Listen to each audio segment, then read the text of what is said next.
मेरा माइक चलेगा? लो लगाओ माइक। आ जाओ यार, एक ही बार में करो, फिर बार बार नहीं। तो आप अगर मैं 2 मिनट में कर लेंगे। हाँ, बाद में कर लीजिए लाइव। माइक पकड़ ले। अरे वीडियो बना ले। हम वीडियो बना ले। 2 माइक मैं तो वीडियो बना। कौन बोलेंगे आप में से?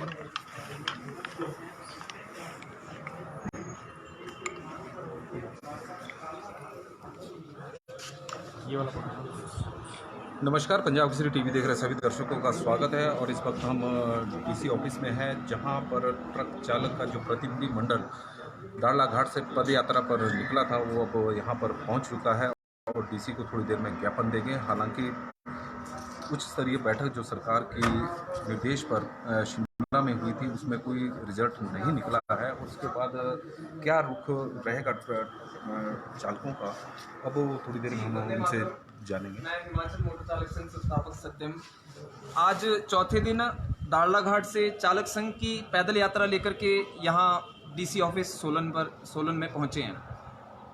सीमेंट विवाद के इस संदर्भ में मैं कहना चाहूँगा कि जैसे ही अदानी ग्रुप के द्वारा इन 2 प्लांट्स का अधिग्रहण किया गया, उसके बाद एकाएक जैसे ही दूसरी सरकार बैठी, एकाएक कंपनी का बंद हो जाना जो है, ये एक बहुत बड़ा इशारा कर रहा है। इससे 7,000 जो हमारा ड्राइवर भाई है वो बिल्कुल बेरोजगार हो गया है।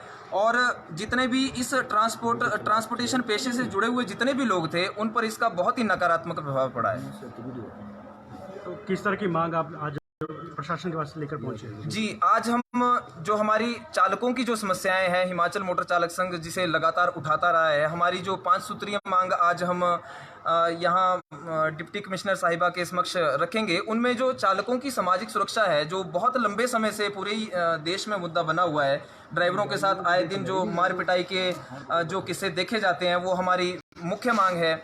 दूसरी हमारी जो मांग है वो उद्योगों में जो बेसिक जो सुविधाएं हैं, जैसे स्वच्छ जल की सुविधा है, कैंटीन की व्यवस्था है, या हमारे लिए रेस्ट रूम की व्यवस्था है, या हमारे लिए गाड़ी के साथ हेल्पर की व्यवस्था है, क्योंकि हम लोग बड़ी बड़ी गाड़ियां चलाते हैं, मालवाहक गाड़ियां चलाते हैं, जिनमें कि बहुत सारे भारी कार्य करने पड़ते हैं। और कंपनी के द्वारा कंडक्टर को कंपनी में ना जाने की अनुमति के कारण हम लोगों को वो कार्य अकेले ही करना पड़ता है, जिससे कि बहुत सारे ड्राइवर हमारे जो है वो दुर्घटनाग्रस्त होते हैं या उनकी टांग बाजुओं तक टूट जाती हैं। और पिछले दिनों ऐसे बहुत सारे मसले इन उद्योगों में उठे हैं, लेकिन उन मसलों को बिल्कुल दबा दिया गया, उनके ऊपर कंपनी ने कोई संज्ञान नहीं लिया।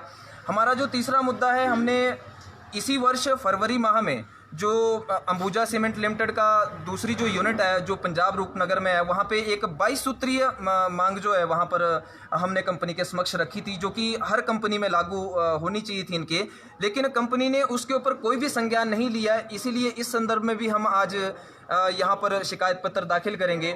हमारी एक और जो मांग रहती है वो हमारी ट्रांसपोर्टर साथियों से, जो हमारे मालिक लोग होते हैं, गाड़ी मालिक लोग होते हैं, या जो उत्पाद विक्रेता होते हैं, जो माल बेचते हैं, हमारी गाड़ियों का माल उतारते हैं, या हमारे उद्योग हैं, ना तो उद्योगों में कोई फैसिलिटीज़ हमारे को मिलती है, ना ट्रांसपोर्टरों के द्वारा हमारी यदि कहीं समस्या ड्राइवर को आती है, चालक को आती है, तो ट्रांसपोर्टर बंधु जो हैं वो उसके ऊपर संज्ञान नहीं लेते हैं, अपनी सोसाइटीज़ में जाकर के उन मुद्दों को जनरल हाउस के माध्यम से नहीं उठाते हैं।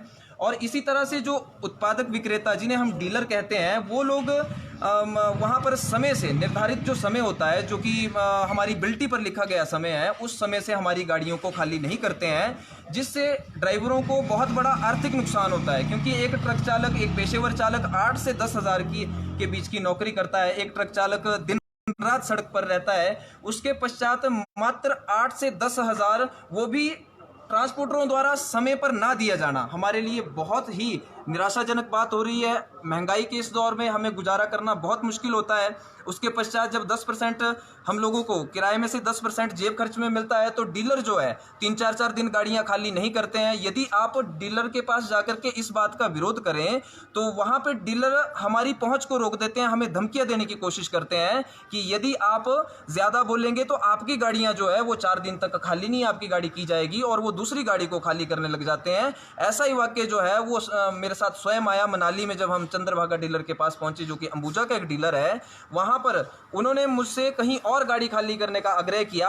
लेकिन जब मैंने गाड़ी खाली करने का वहां पर विरोध किया कि जहां की गाड़ी मंगाई गई है वहीं पे खाली होगी, तो डीलर ने मुझे शरेआम धमकी दी कि तेरी गाड़ी जो है वो 4 दिनों तक उतारी नहीं जाएगी। सत्यम जी, जो ये मामला था, सत्यम जी, जो सरकार की अध्यक्षता में बैठक हो रही थी उसमें कोई डिसीजन नहीं निकला है। अगला लग क्या रहा है होगा? कि कंपनी कई दिनों तक बंद रहेगी, तो इस स्थिति में चालकों की क्या रणनीति रहेगी? जी देखिए, सबसे बड़ी बात तो ये है कि जो भी अदानी ग्रुप द्वारा जो हवाला दिया जा रहा है, 2005 के जो किराए निर्धारित किए गए थे 6 रुपये प्रति मीट्रिक टन प्रति किलोमीटर, उनका जो ट्रांसपोर्टर्स के मध्य इनका जो आपस में जो लड़ाई है, जो भी डिस्प्यूट, जो भी विवाद है, उसके चलते जो हमारे ड्राइवर बंधु हैं वो बिल्कुल पिसे जा रहे हैं। क्योंकि हमारे ड्राइवर भाइयों के पास ना तो कोई ऐसा बैंक बैलेंस है, ना ही हमारे पास कोई बिजनेस है, ना ही हमारे पास कोई खेती बाड़ी करने के लिए ज़मीन है।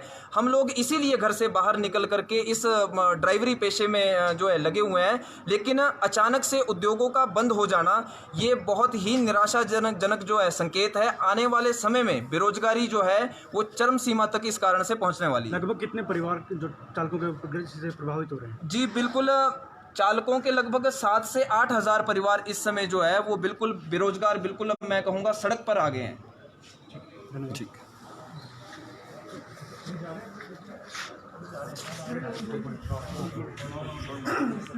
नमस्कार, ये चालक का प्रतिनिधि मंडल है जो यहाँ पर डीसी महोदय को ज्ञापन देने आए हुए हैं, क्योंकि उनका कहना है कि जिस तरह की समस्याएं चालकों को उठानी पड़ रही, क्योंकि उद्योग पिछले कई दिनों से बंद है और चालक पूरी तरह से बेरोजगार हो गए हैं, उनके हितों को साधने के लिए वो यहाँ पर आए हुए हैं। देखते हैं कि क्या आगे उनकी रणनीति रहेगी। हालांकि इन्होंने अपनी रणनीति का खुलासा तो नहीं किया है और उम्मीद कर रहे हैं कि सरकार के साथ जो उच्च स्तरीय बैठक हुई है उसमें कोई फैसला निकलेगा। पंजाब केसरी टीवी के लिए कैमरामैन धर्मेंद्र ढटवाल के साथ नरेश पाल की रिपोर्ट।